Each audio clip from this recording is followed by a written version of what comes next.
Stress. It's a natural part of life. A baby cries when unhappy, frustrated, hungry, too cold, or too hot. Tears are a cue for adults to provide comfort.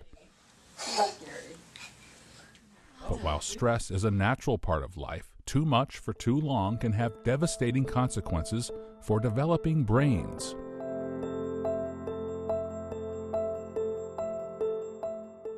What we experience as stress is actually the product of a chemical reaction in our body. The hormone that we study that is really critically involved in stress is cortisol. We produce it from the outside part of our adrenal glands. It goes into circulation. It's a very powerful steroid hormone.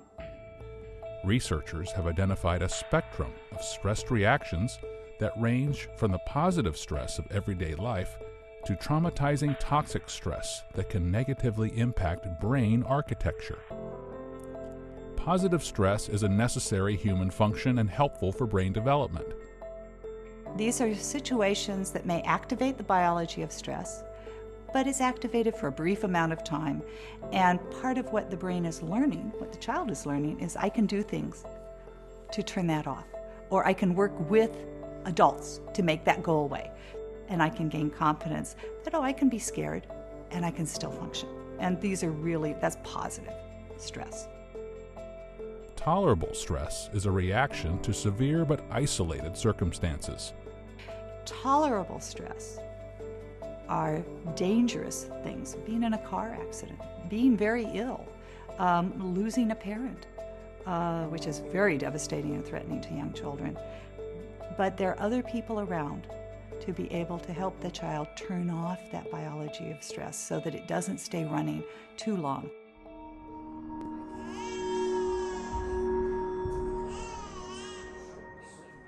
Toxic stress is a severe, prolonged release of stress chemicals. You get the activation of stress repeatedly. The biology is activated repeatedly. It's activated for prolonged times. And that's when you begin to see the toxic effects of stress accruing in the brain. Toxic stress is often caused when a child lacks supportive and nurturing adults. The adults around you are not supportive or are actually creating some of that stress so that you have to approach those people that are frightening you on some level. Severe and prolonged stress can actually cause physical damage to the brain. Toxic stress kills brain cells in the hippocampus. It alters the way those cells develop. It literally stops cells from being born and migrating in the hippocampus. The region of the brain known as the hippocampus is essential to memory function. It's the area of your brain that's very involved in you being able to remember facts. We call it declarative, things you can declare. This is true, this is a fact. You need that part of your brain. The impact of toxic stress on the brain explains why some children have such a difficult time once they reach school. Toxic stress in children not only impairs brain function, but can have serious impacts on long-term health as well. One of the ways that we know or strongly suspect that what happens to you early in life affects your health later on is a study that's called the ACEs study, the Adverse Childhood Experiences Study. The study found that adverse childhood experiences, ACEs for short, which create toxic stress, were related to health issues like heart disease, hypertension, obesity, drug use, and alcohol abuse. They had all the health records on these individuals, and they had the individuals complete questionnaires about what they had experienced as children. Were they maltreated? Did they lose a parent? Was there a divorce? Were they exposed to violence in the home? Did they have an alcoholic parent? Lists of a number of things that could be considered adverse childhood experience. The results were stunning.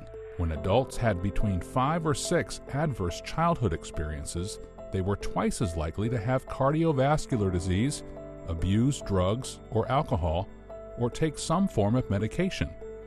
And when individuals had 7 or 8 ACEs, they were over 3 times as likely to have 1 or more of those health problems. We know that children that are exposed to prolonged periods of stress, their cortisol levels are going to go up and they're going to stay up. and that increases the level of inflammatory markers. We know that those children then are going to go on and have an increased risk for heart disease, metabolic disease that may lead to stroke, hypertension, early heart disease, diabetes, and obesity. We do too much too late. We spend the bulk of our money and our energy as physicians caring for adults with chronic illness. Hi, Carlos. Nice to see you. If we were to spend more money early on when a child is young so that they can grow up and be healthy, then we could avoid a lot of the chronic illnesses that adults are facing later on.